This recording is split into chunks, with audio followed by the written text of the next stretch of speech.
Saya Pendeta HKBP Resort Parulian Litong Lihuta, menyapa Bapak Ibu serta saudara-saudaraku sekalian dimanapun saat ini berada. Salam sejahtera bagi kita semua. Sebelum kita mendengar dan merenungkan firman Tuhan, marilah kita berdoa. Ya Tuhan, kami membuka hati dan pikiran kami untuk disapa firman-Mu. Berfirmanlah ya Tuhan. Amin. Firman Tuhan yang menjadi sumber kekuatan dan sukacita bagi kita dalam melaksanakan aktivitas kita di akhir pekan ini. Sabtu 26 Oktober 2024, tertulis dalam Injil Matius pasal 13 ayat 13. Demikian firman Tuhan. Itulah sebabnya aku berkata-kata dalam perumpamaan kepada mereka, karena sekalipun melihat, mereka tidak melihat, dan sekalipun mendengar, mereka tidak mendengar dan tidak mengerti. Melihat, mendengar, dan mengerti. Saudaraku yang terkasih dalam Kristus Yesus, Yesus sedang mengajar menggunakan perumpamaan. Padahal tidak semua orang mampu memahami bahasa perumpamaan.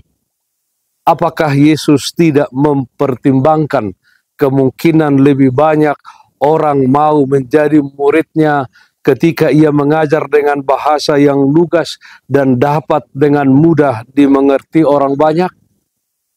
Hal ini mungkin terbersit dalam benak para murid-muridnya, sehingga mereka mempertanyakan, mengapa engkau berkata-kata kepada mereka dalam perumpamaan?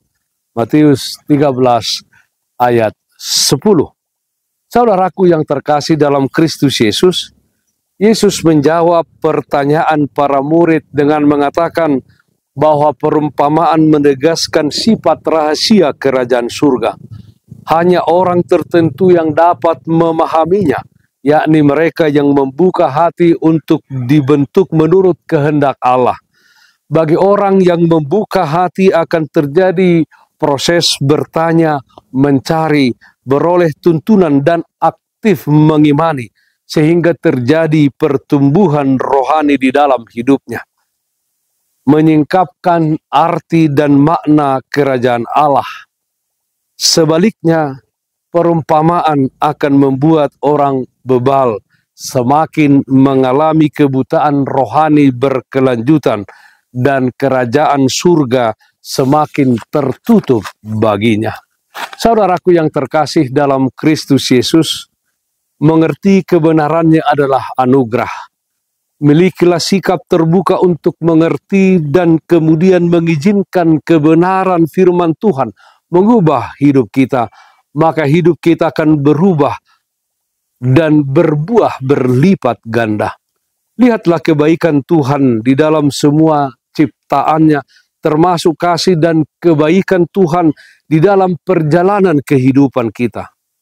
Arahkan telinga kita untuk mendengar firman Tuhan, mengerti firman-Nya, dan melakukan firman-Nya di dalam kehidupan kita sehari-hari.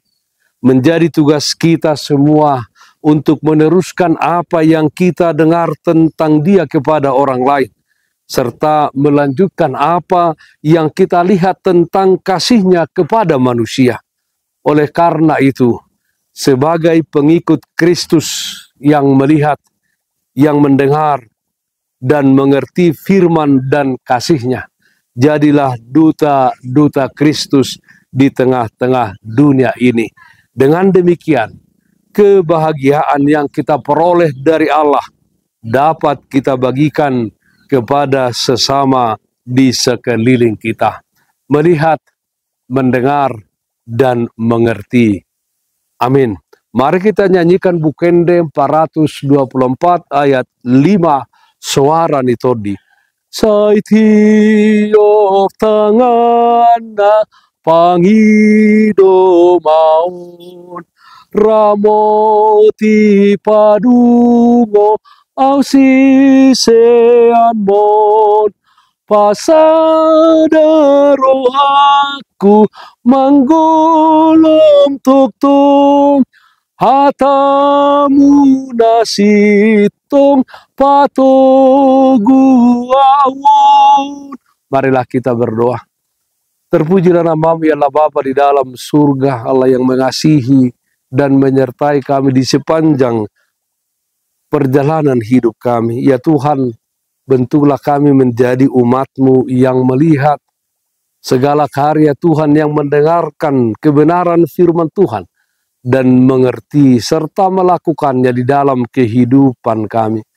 Sehingga di dalam kata dan perbuatan kami nama Tuhan dipermuliakan. Ya Tuhan, jadikanlah hidup kami menjadi alat kemuliaan di tangan-Mu dengan hidup mengasihi orang-orang di sekitar kami. Yang sakit dimanapun saat ini berada, Tuhan berikan kesembuhan. Yang berduka Tuhan berikan penghiburan. Dalam satu hari ini, di akhir pekan ini, kami serahkan seluruh aktivitas kami hanya ke dalam tangan pengasihan-Mu. Dalam nama anakmu Tuhan Yesus Kristus kami berdoa, terpujilah namamu. Amin. Kasih karunia Tuhan kita Yesus Kristus, kasih setia dari Allah Bapa, serta persekutuan Roh Kudus, itulah yang menyertaimu hari ini, kekal sampai selama-lamanya. Amin. Bapak Ibu saudara-saudaraku yang terkasih, taatlah akan protokol kesehatan. Jagalah kesehatan jasmanimu, terlebih kesehatan rohanimu. Bersihkan hatimu, cintai dan kasihilah sesamamu. Tetaplah berdoa kepada Tuhan, sumber berkat dan anugerah di dalam kehidupanmu. Salam kasih dari Tuhan Yesus Kristus untuk saudaraku semua. Selamat berakhir pekan. Salam sehat, tetap semangat. Tuhan Yesus memberkati. Shalom.